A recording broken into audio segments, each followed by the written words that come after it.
시편 63편 1절부터 4절까지 같이 읽습니다. 하나님이여 주는 나의 하나님이시라. 내가 간절히 주를 찾되 우리 없어 마르고 곰핍한 땅에서 내 영혼이 주를 갈망하며 내 육체가 주를 앙모하나이다. 내가 주의 권능과 영광을 보려 하여 이와 같이 성소에서 주를 바라보았나이다. 주의 인자가 생명보다 나음으로 내 입술이 주를 찬양할 것이라. 이러므로 내 평생에 주를 송축하며 주의 이름으로 인하여 내 손을 들리이다. 아멘. 제가 다시 일본의 경제 상황을 제가 있는 이 한겨레 신문 기사를 제가 다시 빼가지고 왔는데 스크립 해놓은 건데요. 일본의 경제 규모가 어찌되냐 그러면 일본의 한국의 1원하고 일본의 한국의 1엔이 우리나라 10원 정도 이렇게 동그라미 하나 붙이면 되는 그런 계산법인데요.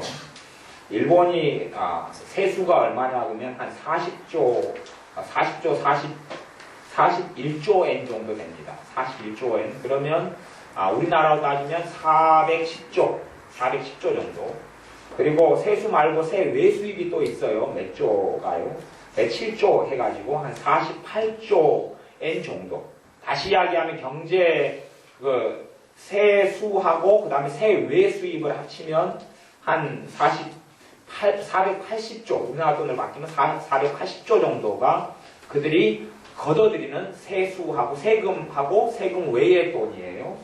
우리나라 같으면 한국 세수가 얼마 되냐 보면 280조가 됩니다. 그러니까 우리나라 경제 규모보다 일본이 한 2배 정도 많다고 보죠. 근데 일본이 거의 한 480조 정도를 갖다가 걷어들여요. 세수하고 세외 수입을. 일본이 2011년 지금 총 지출 예산으로 짜진 것이 올해 예산 짜진 것이 얼마냐 그러면 92조 4천억 엔이에요. 다시 이야기하면 920조를 쓴단 말이에요. 924조를 써요. 920조 넘게 써요. 그러니까 수입보다 지출이 몇 배예요? 2배. 나머지는 다 국채 발행합니다. 작년도 그랬고 올해도 그랬고. 일본이 국가 부채가 얼마냐 그러면 지금 2010년 작년 9월 국가 부채 기준입니다. 일본의 국가 부채가 908조입니다. 908조. 가보세요. 수입이 세수가 48조 엔이고 국가 부채가 908조 엔이에요. 그러면 제가 계산기를 두드려가지고 나눠봤더니 18.9배 세금의 18.9배가 빚이에요. 일본이랑 국가가 유지가 될 것 같습니까? 저는 상상이 안 되는 액수입니다. 상상이 안 돼요.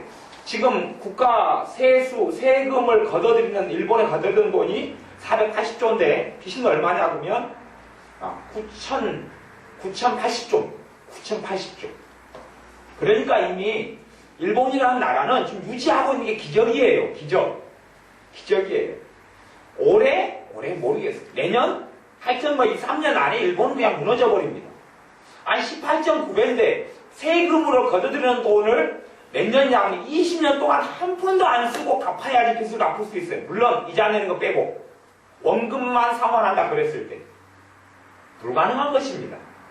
그리고 이미 너무나 규모가 커져버려가지고, 그래서, 막 노력해가지고, 지금 세금 수입하고 지출하고 맞추려고 애를 썼는데, 하나도 맞춰지지 않고, 이걸 다 국회의원들이 아니까, 일본의 국회의원들이. 그래서 회의를 해가지고, 줄인다면 줄였는데, 결국은 작년보다 올해가 더 늘어나 버렸습니다.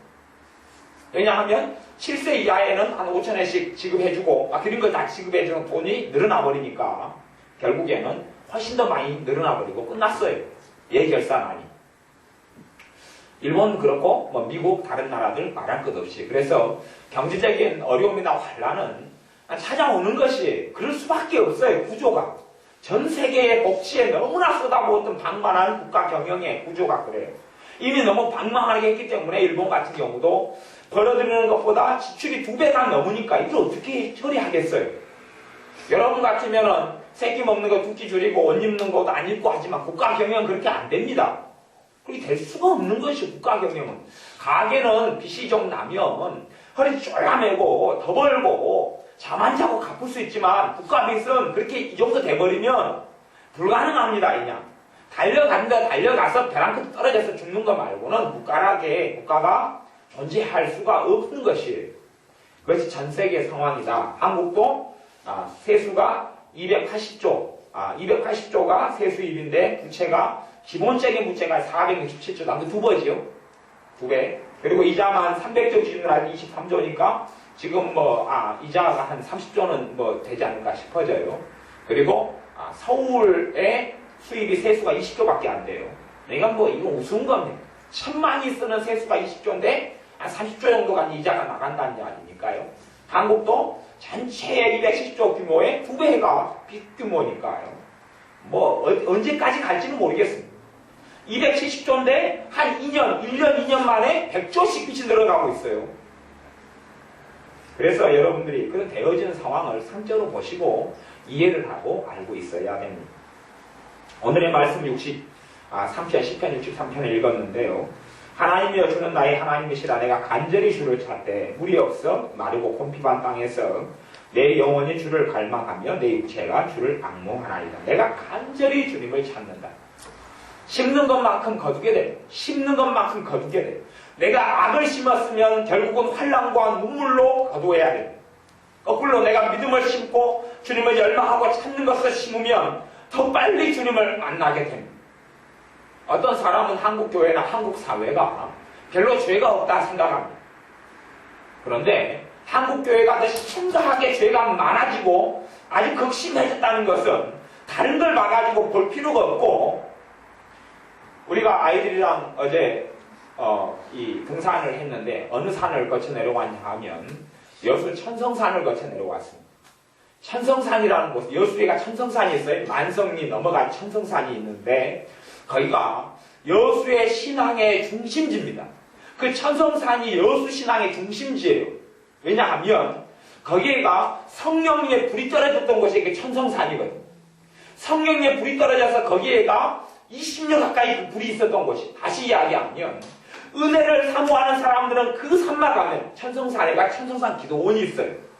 예전에 여수에 기도원이 몇 개 거의 없을 때 천성산 기도원에만 가면 성령 세례를 받고 방언을 받고 은혜를 받고 회개가 터졌던 곳이 거기에. 거기 지금은 죽어버린 불모지가 됐습니다.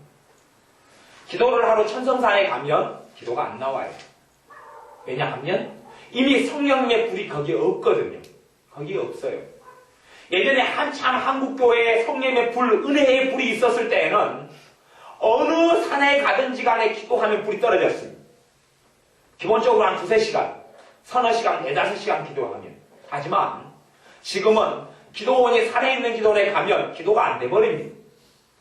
지난번에 우리 집사님들이랑 함께 곡성 다니엘 수양관, 거기는 예전에 5,000명, 10,000명씩 모였던 기도원입니다. 그리고 시설이 건물만 해도 한 20동 정도 막 10몇 개 가지고 있을 정도의 굉장히 큰 규모예요. 규모 자체가 몇천 평이요? 10,000평? 20,000평? 그렇게 들었지요. 그렇게 굉장히 큰 것이 곡성 다니엘 수양관이에요. 우리가 10몇 명이 우리 가가지고 집회에 참석했어요. 그런데 우리가 거기서 기도를 하려는데 곡성 다니엘 수양관 기도가 돼요? 안 돼요? 안 되지요. 기도가 안 돼버려요. 공통점입니다. 무슨 말이냐면 옛날에 10,000명씩 모였던 그곳에 성령의 불이 사라졌다는 이야기. 기도를 해보니까 성령의 역사에 기도가 되거든요. 기도를 해보면 그 자리가 얼마나 불이 있는가 없는가, 하나님의 은혜가 있는가 없는가를 알 수가 있어요. 기도가 안 돼버려요. 그래서 집회 참석한 다음에 우리가 이야기했어요. 우리끼리 별로 올 수가 없겠다. 와도 기도가 안 되는 기도원에 와서 뭐 하느냐. 예전에는 그런 기도원만이 아니라 전국에 있는 산마다 기도원마다 성령의 불이 있었어요. 불이 있었어요. 그런데 그것이 없어져 버렸어요. 왜 성령님의 불이 떠나느냐, 왜 하나님의 은혜의 불이 떠나느냐 하면 그만큼 한국 전체가 죄로 물들었기 때문에 그러는 것이, 한국 교회나 한국 사람들이 죄를 그렇게 짓지 않으면, 아니면 과거보다 더 경건하고 거룩하다면 과거의 성령님의 불의 역사가, 은혜의 역사는 지금보다 훨씬 더 많아질 거예요. 아예 고봉산에 가서 기도한다거나 저 뒷산 토끼산에 간다거나 아무 산에 나가서 기도하면 은혜가 막 떨어질 거예요. 그런데 기도 안 됩니다. 오히려 소름만 끼치고 무섭고 두렵고 떱니다. 전에 그 천성산 우리 여수의 중심지, 기도의 중심지에 갔더니 무섭고 두렵고 떨리는 거예요. 아, 그만두고 기도 안 되니까 내려와 버렸지. 아, 이미 꺼져버렸구나. 그 전설적인 천성산을 어제 애들과 등산해가지고 그 산을 봉화산 천성산 넘어왔어요. 그 저는 혼자 생각했어. 야, 이 산이 불이 떨어졌던 곳인데. 이 산이 30년 전에 여수의 신앙의 중심지인데 650개 교회의 중심지인데 그 신앙을 유지했고 은혜가 떨어지면 그곳에 와서 불을 받고 성령 충만을 받고 갔던 곳인데 지금은 도대체 하나님의 자녀가 어디서 성령 충만을 받아야 하느냐. 성령 충만을 받을 수가 없다. 받을 수가 없다. 우리가요, 신앙은 개인 신앙이라는 것은 있지만, 개인 신앙은 있지만 성경의 기본적인 신앙은 공동체 신앙을 이야기합니다. 성경의 기본은 공동체 신앙을 이야기해요.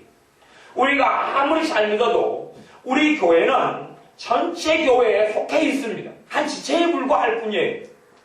아무리 우리가 잘한다 해도 한계가 존재합니다. 왜냐하면 교회는 전 세계의 교회, 특별히 우리나라로 이야기한다면 국가, 대한민국이라는 나라의 교회가 하나의 단일교회를 이루고 있기 때문에 그렇습니다. 우리가 여수중앙교회, 제일교회, 음파교회, 은영교회 다 연결돼서 한 몸을 이루고 있는 교회. 그렇기 때문에 다른 교회가 타락할 때 우리도 같이 영향을 받는 것이에요. 우리가 아무리 뜨겁고 성령 충만한데 성령 충만한 내가 그 불이 떨어졌던 천성산에 가서 막 기도하고 주의하니까 불이 떨어지느냐? 안 떨어져요.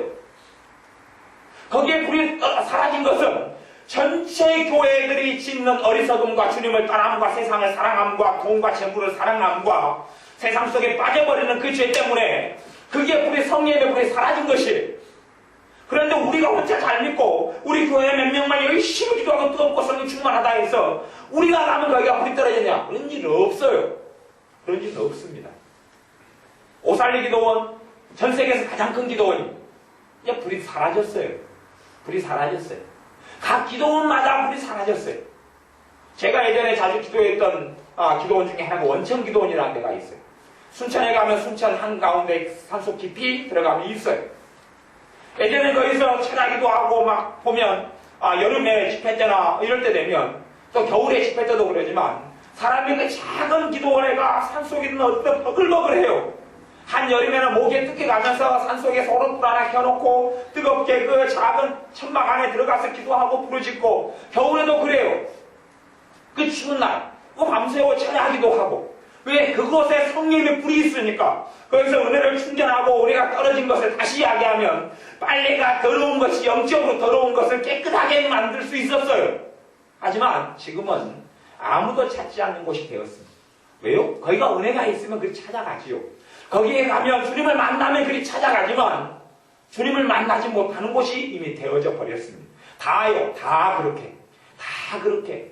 왜 각 산마다 각 지역마다 각 기도했고 성령의 불이 떨어졌던 것마다 불과 성령으로 너희에게 세를 주시리라 주님에 대해서 주님이 그런 분이신데 이제는 불세례가 사라져버렸느냐? 전체 한국 민족이 주님을 안 사랑하니까 그렇습니다. 한국의 교회가 주님을 안 사랑하니까 그렇습니다. 전체의 문제입니다. 신명기 28장에 보면 축복과 저주가 나와 있습니다.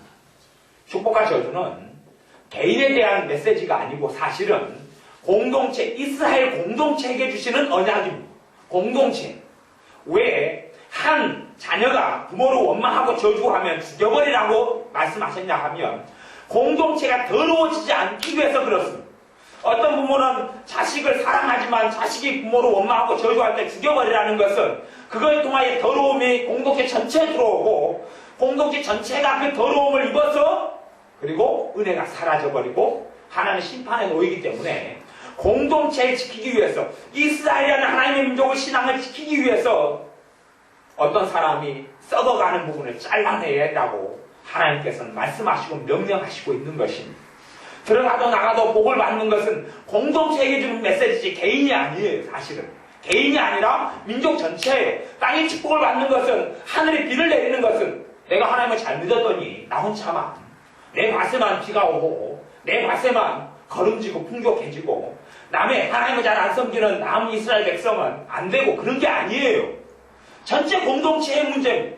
내가 신앙이 안 좋고 믿음이 안 좋아요. 그런데 이스라엘 전체가 하나님을 잘 섬겼더니 거름진 밭이 되고 또 풍족한 과일이 맺히고 그리고 풍년이 드는 것이 그 축복을 주신다는 것이지, 나만 혼자 잘못된 나만 잘 되고 내 밥만 비가 오고 내 밥만 가뭄이 안 생기고 내 밥만 풍족해지고 남의 밭은 안 되고 그런 이야기를 하는 것이 아니에요. 개인 신앙을 이야기하는 게 아니라 공동체 신앙을 이야기하는 것입니다. 성령의 물이 한국교회에 사라진 것도 공동체 신앙의 문제가 있었기 때문에 그렇지, 개인의 문제가 아니라 전체 문제 이야기, 전체 문제. 하나님은 그래서 각 민족을 다루고 국가를 다룰 때에 첫째는 공동체로 다루는 공동체. 그 다음에 넘어서서 하나님과 1대1의 관계를 따지는 것이, 개혁주의 신앙의 문제 중에 하나는 뭐냐 하면 교회론이 제대로 가르치지 않았고 공동체성이 제대로 가르치지 않아서 독불장군, 개인주의, 서로가 하나님을 의존하는 관계, 서로가 서로를 의존하는, 그래서 서로의 지체가 되는 관계의 신앙을 제대로 가르치지 않고 자기 혼자 완벽해지려 하고 자기 혼자 퍼펙트해지려 하고 자기 혼자 흠이 없어지려 하는 그런 이상한 성화의 신앙을 가르친 것이, 성경적인 제대로 된 성화의 신앙은 함께, 교회가 함께 지체됨을 통하여 성화되어 가고 봉사를 통하여 성화되어 가고 내게 주신 사명이 전도면 전도할 때에 함께 하시며 성화되어 가고 하는 건데, 혼자만 어디 산속에 수도원에 들어가면 자기만 깨끗해지고 거룩해질 것처럼 착각되는 잘못된 신앙이 많이 들어왔다는 것이 독립적인 신앙이죠. 그래서 어떤 부흥집회 같은 데 가면 정말 주님을 만나는 게 아니라 자기 혼자 부자되고 자기 혼자 성공하고 자기 혼자 행복해지려고 열심히 기도하는 어리석은 사람들도 있다는 말이죠. 그런 것이 너무나 잘못된 오도된 일들을 많이 벌어져 왔어요. 우리가 우리의 신앙을 준비해야 합니다. 우리의 믿음을 준비해야 됩니다. 내가 안 좋은 것으로 많이 내 삶 속에 뿌렸으면 다시 그것을 걷어내고 치우는데 시간이 걸릴 수밖에 없는 것입니다. 여러분이 여러분 밭을 농사짓지 않고 2년을 방치해, 1년만 방치해도 논일하는 것 아무것도 아니고 폐허로 변해버립니다. 반용 한 3년 방치하면 이런 억새풀이 막 나가지고 엉망이 돼버립니다. 아예 바깥이 안 변해버려요. 바깥이 안 보여요. 3년 방치하면 여러분의 영적인 땅을 불모지로 만들고 몇 년을 방치해버렸어요. 영적으로. 그러면 그것이 어떻게 하루아침에 토마스로 변할 수 있느냐 하는 겁니다. 여러분이 초신자다면 다른 사람보다 조금 더 노력하면 은혜를 받을 겁니다. 조금 더 주님을 갈망하면 은혜를 받을 겁니다. 그러나 등꺼진 신앙이고 주님을 떠난 지 오래된 사람들일수록 절대 그렇게 되지 않는다는 사실을 알아야 합니다. 신앙이 오래된 사람은 정말 불모지가 되어 있고 밭을 농사짓지 않는데 20년이 지나버려서 오히려 일반 산보다도 못하는, 화전으로 읽을 수 있는 그런 산보다 못한 땅이 되어져 버리고 말았습니다. 그것을 어떻게 하루아침에 그냥 호명이제 살짝 한번 했는데 밭이 500평이에요. 한 평 호명이제에서 한 평을 했더니 500평, 나머지 499평이 다 옥토밭을 변해버리는 그런 일이 어디 있느냐 하는 겁니다. 반드시 심은 대로 거둔다는 것을 기억해야 됩니다. 내 땅이 불모지면 거기에 많은 시간을 투자하고 에너지를 투자하고 마음을 쏟아야 됩니다. 그냥 주여 한번 했더니 모든 것이 해결되어 버리는 그런 환타지는 소설책에 나 있습니다. 주여 한번 했더니 모든 것이 해결되어 버리는, 아니요, 주님을 정말 찾고 두드려야 합니다. 단지 한 번이 아니라 심은 대로예요. 여러분이 은혜가 충만하다면 충만한 은혜를 유지하는 것은 너무나 쉬운 일이 됩니다. 충만을 유지하는 건 너무 쉽습니다. 기쁨이 가득하다면 그 기쁨을 유지하는 것은 누워서 떡 먹기보다 훨씬 쉽습니다. 그러나 기쁨을 잃어버렸다면, 주님 주신 은혜를 잃어버렸다면 그것을 다시 받는 것은 굉장히 어려운 일이 됩니다. 얼마만큼요? 그것을 묵혀두고 은혜를 까먹은 지가 오래된 것만큼 신앙이 이제 믿은 사람은 은혜를 받기가 상대적으로 비교하자면 쉬워요. 그러나 오래 믿었는데 강팍해지고 은혜가 없고 주님을 아는 기쁨이 없으면 그것만큼 굉장한 시간이 오래 걸립니다. 우상 숭배를 하고 오랫동안 살아왔던 사람은 죄를 많이 심었기 때문에 은혜 받기가 어떤 면으로는 거의 어렵고 어떤 면으로는 쉽기도 합니다. 쉽기도 하다는 이야기는 회개를 제대로, 우상 숭배에 대한 회개를 제대로 한다면, 제대로 하고 끊을 때 제대로 끊는다면 은혜가 쉽게 옵니다. 그러나 그것을 죄인지를 모르고 제대로 회개하지 않는다면 사실은 인자 믿은 초신자라 할지라도 은혜 받기는 굉장히 어렵습니다. 왜요? 죄를 회개하지 않는 상태에서 은혜 받기는 너무나 어렵다는 이야기입니다. 성령 임신 회개를 받으려면 쌀맞은 다음에야 성령 임신 회개가 나타납니다. 그냥 주님 회개합니다 했더니 성령이 역사하셔서 눈물이 쏟아지고 콧물이 쏟아지고 회개가 터지면서 인생과 마음이 바뀌고 생각이 바뀌는 그런 은혜가 오지 않는다는 이야기입니다. 삶은 다음에야 은혜가 옵니다.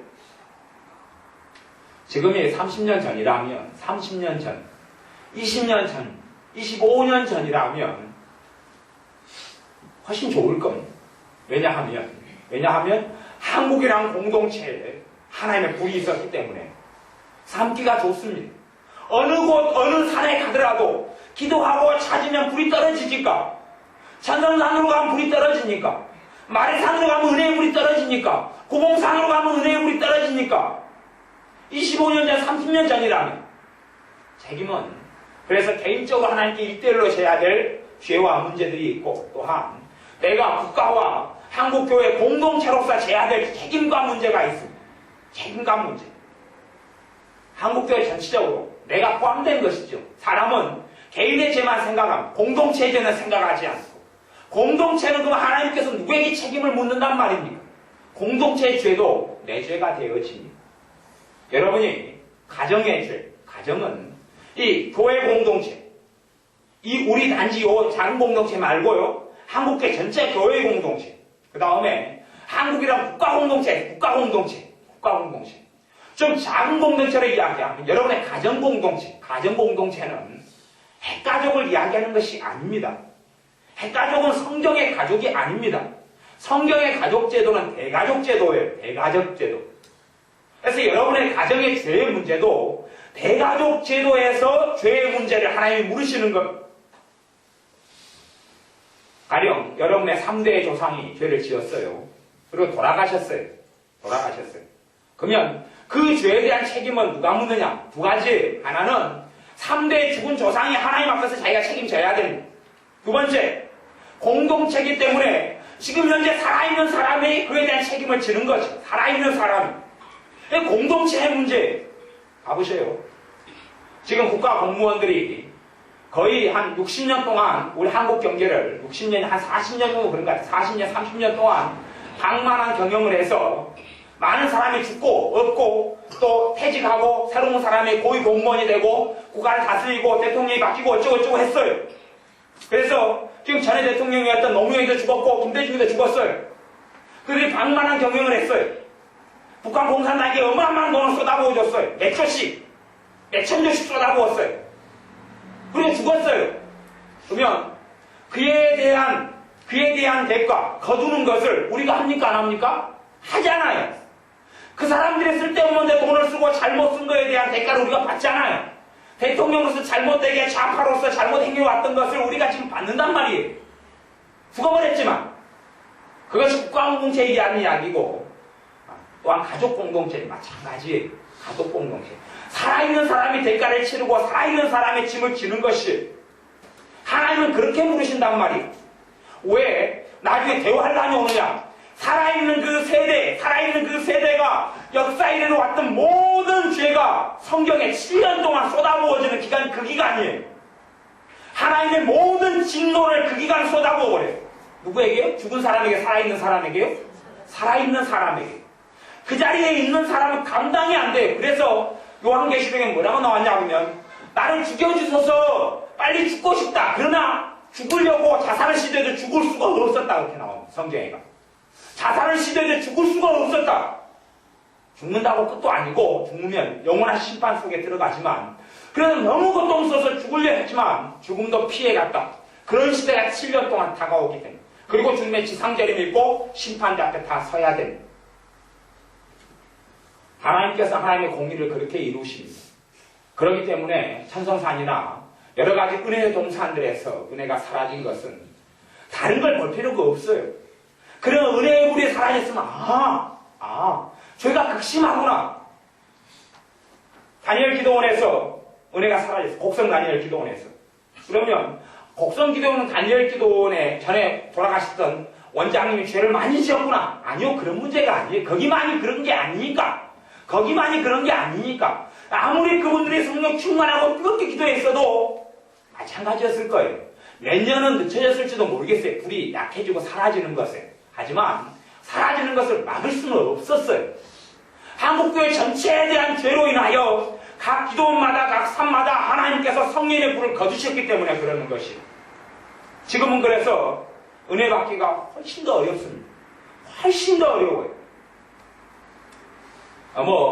어떤 사람들은 토론토에 있는 어떤 교회가 있어요. 그 교회는 아직도 은혜의 불이 있다 그럽니다. 그래서 사람들이 돈을 몇백만 원씩 들여가지고 그쪽 교회 가서 은혜 받으러 간다 그래요. 가면 변화되고 달라지고 온다 그래요. 물론 100%가 그런 건 아닙니다. 사모하는 것만큼이죠. 근데 그 지역은 그 불이 아직도 있대요. 그 불이, 성령의 그 불이, 은혜의 불이 있어서, 충만의 불이 있어서, 그것이 지금까지 한 몇 년? 십몇 년이 가면 20년 가까이 유지가 되어 온다 그래요. 그래서 정말 주님을 사모하는 사람들, 예를 들어서 하이드 베이커 같은 지금 그 모잠비크라는 나라에 교회를 7,000개를 세우고, 그리고 정말 많은 사람들, 고아만 해서도 수천 명을 먹어 키우는 선교사님 부부가 있는데, 하이드 베이커, 놀랜드 베이커 부부가 있는데, 그 부부는 전 세계 다니면서 집회를 하고 고아를 키우고 7,000명의 주의 종들을 세우고 목사들 양성해서, 그래서 모잠비크라는 나라에 부흥을 가져오게 하는 사람들인데, 그 사람들이 은혜가 떨어지면 반드시 그 캐나다 그 지역으로 들려서 은혜를 충전하고 간다 그래요. 그래서 그 사람들의 은혜의 중심지가 그곳이 된다 그래요. 어느 나라에서 집회를 요청하면 그 나라를 통과하는 지역에 있는 나라면 쉽게 집회를 요청 추락을 하고, 그 지역을 통과를 안 하면 좀 꺼린다 그래요. 왜냐하면 은혜를 누구든지 충전을 해야 되기 때문에 그렇다, 이렇게 신앙서적에 써져 있는 걸 제가 보았어요. 그런 것처럼 이제 우리는 그런 장소들이 별로 없어요. 그런 은혜의 동산들이 별로 없어요. 제가 몇 년 동안은 이런 큰 유명한 집회들마다, 한국교회 집회들마다, 또 세미나들마다 돈을 들여서 많이 다녀보았어요. 다녀보았는데 생각외로 하나님의 은혜가 없어요. 우리가 작년에는 유명한 목사님들이, 외국 목사님들이 오니까 우리 당시 10몇 명 다 집회에 다 참석해봤잖아요. 몇 군데 참석해보았는데, 첫째는 어떤 교회 그 유명한 목사님을 모시고 집회에 막 은사가 대단하다, 놀라운 창조적인 기적이 나타난다, 심지어는 안수하고 기도하면 막 없는 이빨이 생겨나버려요. 이빨이 생겨나면 그런 기적들이 벌어지는 그런 목사님 집회에 참석해갔는데 기도가 안 돼요. 기도가 안 나와. 우리 교회보다 기도가 안 돼요. 그래서 우리가 다 놀랬잖아요. 새벽 1시나 모여가 이야기했잖아요. 12시가 넘어가지고. 도대체 왜 기도가 안 되느냐? 왜 이런 유명한 목사를 모시고 기도가 안 되느냐, 이게? 은혜가 이렇게 안 되느냐? 저는 우리 찬양단이 찬양을 잘하고 있어서 굉장히 감사해요. 왜 그런지 아세요? 제가 유명한 집회에 참석하면요, 찬양 시간이 30분 정도 찬양해요. 그러면 찬양 시간이 얼마나 지루한 줄 아세요? 온몸을 비틀 정도 찬양 시간이 지루해요. 찬양이 언제 끝나나 싶어요. 심지어는 저랑 이봉래 여사님이랑 어떤 서울의 어떤 지역의 부흥집회를 1인당 우리가 한 30만원, 20몇만원 주고 참석했어요. 1인당. 그러니까 한 40만원, 50만원대가 집회에 참석했어요. 그런데 얼마나 찬양이 지겹고 괴로운지 저랑 이봉래 여사님이 찬양 끝나고 들어갔어요. 며칠 참석하다가 아이고 찬양 도저히 못 참석하겠다. 그래서 찜질방에서 버텼어요. 찬양 시간이 언제 끝나요? 마찬가지로 들어갔다니까요. 그런 것들이 한국교회 집회들마다 가득합니다, 이제. 우리 교회 찬양 시간은 지겹지 않잖아요. 여러분 부흥집회 이번에 참석하잖아요. 찬양 시간이 지겹지 않아요. 평안해요. 시간이 언제 가는지 모르게 30분이 딱 지나가 버려요. 왜 그러냐 그러면 그래도 적은 은혜라도 은혜가 있기 때문에 한국교회 전체에 비교하면 그래도 상당히 고품질이기 때문에 그래요. 성령님이 그런 역사하니까 시간 가는 줄 모르고 좀 평안하게, 너무 지루하고 너무 괴로운 사람은 있지만 그것은 그 사람은 자기가 하나님께 자기 영혼이 잘못됐기 때문에 일어나는 문제고, 일반적으로는 그렇지 않아요. 시간이 편안하게 잘 지나가요. 잘 지나가요. 왜냐하면 그만큼 은혜가 있다는 이야기예요. 은혜가 있다는 이야기예요. 여러분의 영혼을 삶아야 합니다. 여러분의 영혼을 삶아야 돼요. 그냥은 결코 삶아지지 않습니다. 여러분을 더 많은 말씀에 노출시켜야 합니다. 더 많은 기도에 여러분을 노출시켜야 합니다. 기도도 여러분이 어떤 지경, 어떤 자리에 있든지 장사를 하시면 장사하는 자리에서 자꾸 주님을 찾아야 돼요. 어쩔 수 없어요. 심는 것만큼 거두는 것이, 이제는 과거의 그 25년 전, 30년 전에 화려했던 영적인 은혜는 한국교회가 사라지고 없어요. 주님이 이 땅에 재림하시기 전에 어떤 사람이 예상하기로는 그렇습니다. 저도 그렇게 예측합니다. 지금 현재 한국교회 주님께서 공중재림하셔서 나파소를 통하여서 주의 신부들을 부르신다면 한국교회는 몇 명이 극소수만 들림을 받을 것입니다. 극소수만 주게 될 것이. 이 상황에서는 주님께서 한국교회를 굉장히 사랑하시는데 이 상황에서는 사실은 답이 없는 것이. 그렇기 때문에 제가 기대하는 것은, 제가 예측하는 것은 주님께서 오시기 전에 최소한 한국을 다시금 은혜를 한 번은 주실 것이다. 다시금 25년 전, 30년 전의 시대로 다시금 한 번은 돌아가게 해주실 것이다. 평양대공업 때 일이 벌어질는지 어쩔지 모르겠지만 다시금 기회는 주실 것이다. 그 성령님의 역사하는 기회를 선용하는 사람도 있고 선용하지 않는 사람도 있겠지만 성령님의 은혜의 때가 된다 해서 다 은혜 받지는 못합니다. 가보세요. 25년, 30년 전에 은혜의 때였습니다. 불이 떨어져 있던 때였습니다. 제 모교회 목사님이 있어요. 제 모교회 목사님. 그분은 그 은혜의 불을 받았을까요? 못 받았을까요? 못 받았으니까 제가 이야기하는 겁니다. 대부분의 여수의 지역에 불이 떨어지고 계속 있었을 때에 여수 지역에 있는 대부분의 목사님들이 은혜를 받았을까요? 못 받았을까요? 못 받았다는 이야기를 하고 있는 겁니다. 성도님들, 집사님들 다 받았을까요? 아니요. 불이 떨어지는 시대에는 일부만 받았습니다. 제가 모교회를 다니고 있었을 때 교인 수가 200명 됐습니다. 200명 정도 됐어요. 그 중에서 은혜의 불을 간직하고, 그 불이 있던 시대의 이야기입니다. 은혜를 간직하고 성령 충만하고 때가 되면 기도하고 직장에서도 가서 전도하고 그리고 기뻐서 어쩔 줄 모르고 주님을 섬겼던 사람은 20, 30년. 한 30명 됩니까? 이봉규 교사님? 못 되지요. 그 불이 있었던 시기에 200명 교인 가운데 30명이 안 됐습니다. 10명 안짝이 10명 안짝이라고 이야기. 10명 안짝. 불이 떨어진다 해서 자동적으로 다 그 불의 혜택을 받지 않습니다. 그것을 이야기하는 것이. 하지만 지금보다는 훨씬 더 많은 사람이 주님 오실 때에 데리고 가신다는 이야기. 대환란 속에 들어가서 주님을 부인하고 지옥으로 떨어지는 사람보다는 주님이 데려가신다는 이야기. 우리가 지금부터 준비하면 은혜의 불을 주신다면 그걸 다른 말로 부흥이라 그럽니다. 내 영혼이 갱신되고 내 생각이 바뀌고 마음이 바뀌고 성령의 충만이 주어지고 삶이 달라지는 것. 그게 진짜 부흥이죠. 그게 주님께서 그 기회를 한국교회에 주신다면 우리는 그 기회를 놓치지 말아야, 선용해야. 지금의 애 쓰는 것보다 솔직한 이야기로 5분의 1, 10분의 1만 힘을 쓰면 그런 때에는 은혜가 없거든요. 성령 충만을 지금보다 5분의 1, 10분의 1만 쓰면 성령 충만을 어떻게 받느냐? 구하는 자에게 성령을 주시지 않겠느냐? 기도를 통해 받습니다. 기도를 통해 받습니다. 성령 충만은 기도를 통해 받습니다. 어떤 기도요? 주님을 간절히 사모하고 구하고 찾고 두드리는 기도를 통하여. 그러면 단순하게 이야기해서 지금의 시대 때 한 달 동안 기도하고 밤낮 없이 주여 내게 은혜를 주옵소서, 주님 나와 만나 주옵소서, 주님 내게 성령 충만을 주옵소서, 한 달을 밤낮 없이 기도해서 성령 충만을 받는다면 은혜의 때가 되고 25년에 30년이 됐다면 하루 저녁이면 끝나는 것이 하루 저녁. 물론 25년에 30년의 삶을 하루 저녁 주님과 함께 보내지 않는 사람이 가득했습니다. 지금은 사실은 저나 여러분이나 하루 저녁 기도하면서 차례하기 힘듭니다. 과거에는 그러면 힘들었느냐? 과거도 힘들었지만 지금보다 훨씬 수월했어요. 왜냐하면 주님을 찾는 사람에게 찾을 힘을 주시고 기도할 말을 주셨기 때문에 그래요. 차례할 마음을 주셨고 차례하기 기꺼이 할 수 있는 마음을 주님을 찾는 사람에게 그 은혜를 주셨기 때문에 그래요.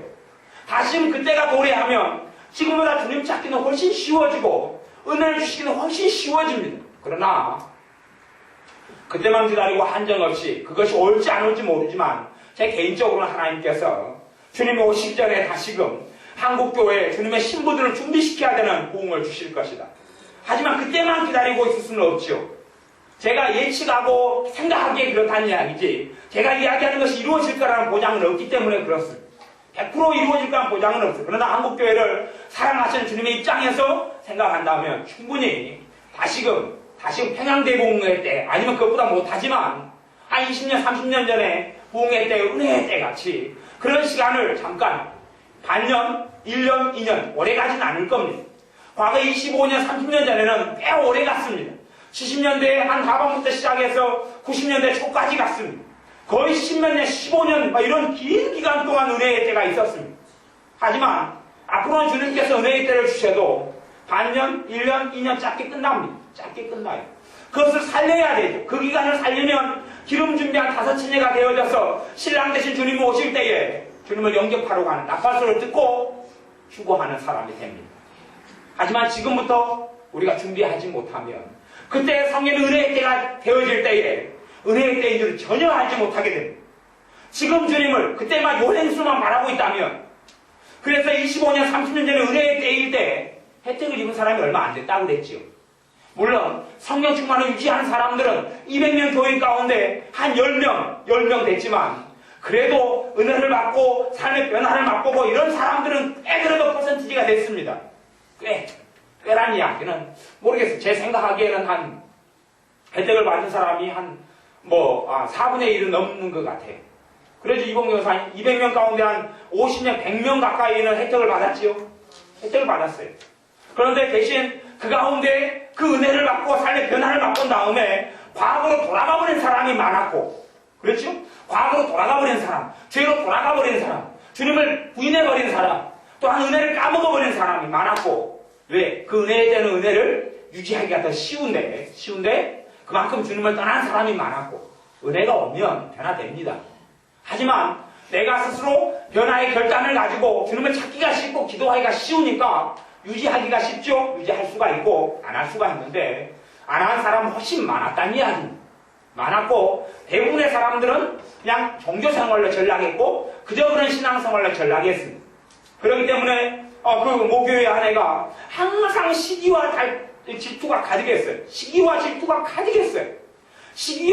가득했어요. 이봉용 사님도 모교회에서 모함을 많이 받았습니다. 시기와 질투가 너무 많으니까 모함을 많이 받았어요.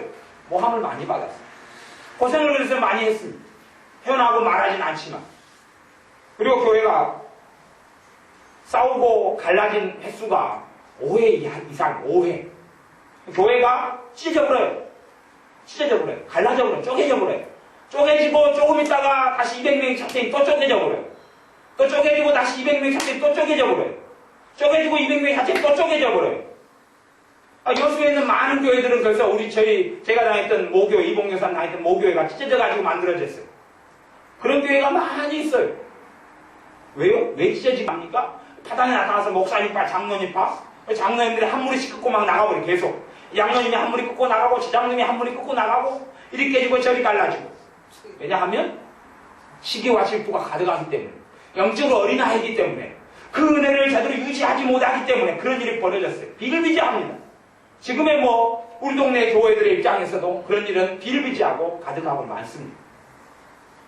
여러분의 영혼이 주님을 찾고 구하여서 그래서 삶아져 가야 합니다.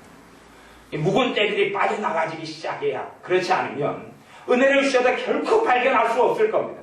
결코 은혜의 때인 줄을 모르고 그 시간이 지나고 나면 환란으로 접어들게 될 것입니다. 영적인 눈을 떠있지 않으면 발견할 수도 없고 볼 수도 없습니다. 아프리카 사람들이 다이아몬드 광산을 놓고 광산이 다이아몬드인지 몰라서 서구 열강에 온갖 침략을 당하고 다이아몬드 광산도 다 뺏기고, 그래서 이 다이아몬드 광산을 피해 광산. 그리고 흑인들이 노예로 끌려갔습니다. 다이아몬드 빼앗기고 자기 몸뚱아리까지 빼앗겼습니다. 왜요? 다이아몬드가 다이아몬드인지 모르고 동네 아이들이 붓을 치게 했거든요. 그러니 서구 사람들이 와가지고 보니까 다이아몬드거든요. 가장 좋은 광산들이 아프리카에 있거든요. 다이아몬드 광산들이 다 차지해버리고 사람까지 노예를 잡아가는 것이죠. 그런 일이 영적 세계에서도 벌어질 것입니다. 여러분이 이 하나님의 말씀 시편 63편 말씀대로 1절 말씀, 하나님이여 주는 나의 하나님이시라. 내가 간절히 주를 찾되 물이 없어 마르고 곰핍한 땅에서 내 영혼이 주를 갈망하며 내 육체가 주를 앙모하나이다. 주를 찾되 물이 없어 마르고 곰핍한 땅에서. 이건 지금 사막을 이야기합니다. 사막. 중동 지역이니까 사막을 이야기해요. 사막, 광야. 사막에서 목이 마르면, 여러분이 여름에 목이 마르면 얼마나 물이 간절해집니까? 시원한 냉수가 얼마나 간절해집니까? 그것과는 비교할 수 없는 사막 지역에서 물이 없는데, 그런 심정, 사막에서 물이 없어 목이 다 죽어가는데, 그때에 주를 찾는 마음과 심정, 물을 찾듯이 주님을 주님을 찾는다 그러면 주님을 만나는 비결이 이렇습니다. 저나 여러분이 주님을 만나는 비결이 이렇습니다. 이렇게 주님을 찾는 사람은 아무도 주님을 안 만날 수가 없습니다. 아무도 주님의 은혜를 안 입을 수가 없습니다. 과연 저나 여러분이나 누가 이렇게 주님을 찾느냐 하는 이야기입니다. 누가 사막에서 목이 말라 죽어가는데 그래서 물 사막에 목이 말라 죽어가니까 오아시스의 신기를 보고 쫓아가다가 모래집에 퍼넣다가 또 뭐했구나 하고 다시 신기를 보고 쫓아가고 목말라서 비틀어서 죽어가는데 그때에 물을 찾는 것이 이렇게 찾는데 그 물을 찾듯이 주님을 찾는다. 그렇게 하나님의 사람 다윗은 그렇게 주님을 찾았습니다. 우리들도 이렇게 주님을 찾아야 합니다. 우리는 사막 같은 목마름을 경험해보지 못했지만 여러분 땡볕에 냉수 시원한 냉수 한 그릇 땡볕에 노가대를 띄고 막노동을 하면 정말로 목이 마르고 타는데 온몸에 땀이 흐르면 목이 마르는데 그때 시원한 냉수 한 그릇을 원하는 얼음물 한 컵을 원하는 그 간절함보다 더 이상의 간절함을 가지고 주님을 찾아야 어찌 이것이 한순간에 1초에 주여 하는 기도 속에 이 주님을 만나는 은혜를 받을 수 있단 말입니다. 그렇게 되지 않습니다. 그렇게 되지 않습니다. 정말로 간절하게 주님을 찾는 걸 통하여서 그것이 어떤 방법을 동원해서라도 정말로 주님을 찾을 때에 생활 가운데 무시로 방언 기도를 하든지 정말로 간절한 주님을 찾는 마음을 가지고 교만한 걸 내려놓고 내가 주님을 안다 하는 교만을 다 내려놓고 내가 주님과 가깝다 하는 착각을 다 버리고 사실은 우리는 주님과 안 가깝습니다. 나는 주님과 동행하고 있지 않습니다. 나는 주님을 알지 못합니다. 여러분은 주님을 알지 못합니다. 여러분은 주님의 거룩함이 없습니다. 저도 주님의 거룩함이 없습니다. 주님의 거룩함이 있어야 주님을 아는 사람이죠. 정말로 주님을 모르는 겸비함과 내려놓음과 그래서 과거에 아합 왕이 못된 짓을 한 다음에 걸음도 느리게 하고 고개를 하늘로 쳐다보지도 않고 땅을 보고 살았듯이 그렇게 정말 주님의 은혜를 구하는 긍휼을 구하고 자비를 구하는 그 간절함을 가지고 하루하루 생활하고 나아갈 때에 몇 날이 못해요. 아니면 몇 달이 못 돼요. 몇십일이 못 돼요. 25년, 35년 전보다는 30년보다는 훨씬 많은 시간이 걸릴 겁니다. 그때 보면 그때보다는 모르긴 몰라도 10배 이상의 간절함이 필요할 10배 이상이에요. 그렇게 우리가 은혜를 다 까먹어버렸어요. 90년 이후로 하나님의 교회가 선택한 것이 몇 가지가 있는데 그 중에 하나는 첫째 돈을 선택했습니다. 두 번째 명예를 선택했습니다. 건물을 선택했습니다. 묘지를 선택했습니다. 건물 증축하고 만드는 인테리어를 선택했습니다. 명예를 선택했습니다. 교회들마다 권사나 안수집사나 장로 이번에 저도 어떤 교회 안수집사님에게 이번 집회기간 동안에 그 이야기 들었어요. 교회 안에 안수집사와 장로를 세우는데 그것 때문에 교회가 장로인 한 분이 교회를 나가고 어려움이 있었다. 그런 이야기를 들었습니다. 왜요? 믿는 사람들이 뭘 선택했으니까요? 명예를 선택했으니까. 장로라는 권사라는 명예를 선택했으니까. 전에 우리 교회 다녔던 집사님 한 분이 저에게 정말 원했던 것은 그거였습니다. 나를 권사시켜주세요. 내 남편을 장로시켜주세요. 제가 그래서 그럴 수 없다 그랬습니다. 집사님을 권사시켜줄 수 없습니다. 집사님 남편을 장로시켜줄 수 없습니다. 나그면 장로시켜주고 권사시켜줄 교회로 갈랍니다. 그러고 가셨어요. 그리고 한 달 뒤에 돌아가셨어요. 그분이 한 달 뒤에 돌아가셨다는 문제가 아니라 정말 그분이 원했던 것은 주님보다 뭐였다는 이야기? 권사와 장로되는 명예였다는 이야기예요. 직분이라는 명예를 사람이 탑합니다. 직분의 노예가 됩니다. 교회가 끊임없이 주님 대신에 다른 걸 선택해 왔습니다. 그리고 90년대 초 이후로 성령의 불이 거둬져 버렸습니다. 사라져 버렸습니다. 교회가 선택한 건 예수 그리스도 예수님이 아니었기 때문에 예수님이 십자가가 아니었기 때문에 주님 안에 거하고 주님 안에 사는 게 아니었기 때문에 그렇습니다. 끊임없이 교회는 건물들을 많이 지어왔습니다. 제가 등산하는 가운데 어떤 큰 교회에 들린 적이 있습니다. 그리고 제가 그 교회를 보니까 모든 지역마다 다 전도합시다 다 붙여놨어요. 제가 그래서 그걸 보고 생각했습니다. 이 교회가 굉장히 재정적으로 어렵구나. 돈이 정말로 어렵구나. 왜냐하면 교회가 어마어마한 부지를 가지고 어마어마하게 잘 지어놨어요. 근데 교인수가 적으니까 헌금이 적죠. 빚내 가지고 지었는데 이자가 필요하죠. 근데 기대를 하고 크게 지어놓은 많이 먹을 걸 기대했는데 어떤 일들 때문에 교회도 좀 나가버렸을지도 모르죠. 그러니까 어려우니까 꼭 전도회가 데려오라고. 그래야 형편이 풀리니까. 비단 그 교회만의 문제가 아닙니다. 대부분의 교회들이요, 여수에 있는 대부분의 건물 가진 교회들은 다 은행에 납입지고 있습니다. 그거 원금 갚고 이자 갚는데 재정이 50% 이상을 다 쏟아붓고 있습니다. 왜? 건물 짓는 건 너무 비싸니까. 인테리어를 건너편에 교회 인테리어 하는데 억대 이상 가볍게 들었습니다. 매덕이 들었습니다. 왜요?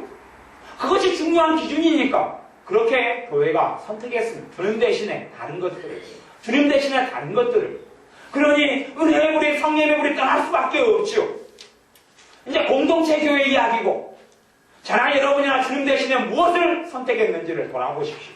주님 대신에 도대체 내가 뭘 선택했나? 주님 대신에 내가 어떠한 세상을 선택했느냐? 주님 대신에 내가 인생의 자랑, 안목의 정욕, 내가 어떤 걸 선택했느냐? 내가 육체의 정욕 가운데 무엇을 주님 대신 선택하고 살아왔느냐? 내가 인생의 자랑 가운데 무엇, 어떤 명예를, 어떤 성공을, 어떤 성취를 내가 바라보고 살아왔느냐? 내가 어떤 자랑거리, 어떤 만족거리, 어떠한 행복거리를 내가 이 땅에서 만들어내고 살아왔느냐? 내가 어떤 것을 내 중심으로 삼고 살아왔느냐? 내가 돈을 위해서 무슨 짓을 다 하고 내가 살아왔느냐? 내가 성공과 더 많은 돈을 벌기 위해서 내가 주님 앞에 바르게 사는 것을 얼마든지 부정하고 살아왔느냐? 내가 복받고 잘 되기 위해서 얼마나 우상숭배도 하고 살아왔지 않느냐? 하는 것들을 우리가 돌아보아야 합니다. 그리고 그런 것을 주님 앞에 돌이켜야 합니다. 회개하면서 주님께 나와와서 정말로 우리가 사막에서 물을 찾는 심정으로 주님을 찾고, 그것이 과거보다 이제 10배 이상의 노력과 10배 이상의 발버둥과 10배 이상의 정말로 간절함을 가지고 나아갈 때에야 그 사람이 주님을 만나게 될 것입니다. 그 사람이 과거와는 상황이 틀려졌습니다. 언제 은혜의 때를 주실지 몰라도 그런 간절함을 가지고 우리가 주님을 찾고 찾을 때에 주님께서 만나주시고, 우리가 성령 충만케 되며 주님과 가까운 사람, 주님과 동행하는 사람, 주님이 부르실 때에 내가 너를 안다, 너는 나의 사랑하는 신부다 라고 부르는 그런 자녀들이 되시길 바랍니다. 기도하겠습니다. 아버지 하나님, 우리가 은혜 속에 유지하고 살아갈 때에 전체 한국교회 공동체가 죄를 짓고 주님 대신 돈을, 명예를, 성공을, 또한 쾌락을 선택하고 어리석게 살아왔던 것을 회개합니다. 하나님께서 주신 각 산마다, 각 처소마다, 기도의 처소마다 주셨던 그 놀라운 성령님의 충만함과 성령님의 불의 그 은혜를 우리가 다른 것들로 바꿔버려서 주님께서 이 은혜를 걷어가셨사오니, 주님, 우리가 다시 이제는 간절히 주님을 찾을 수 있는 은혜를 우리에게 허락하여 주옵소서.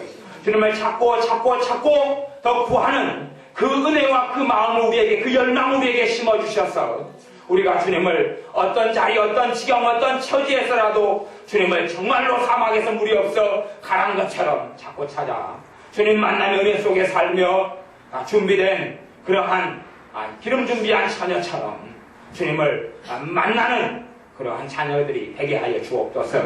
예수님의 이름으로 기도하옵나이다. 아멘.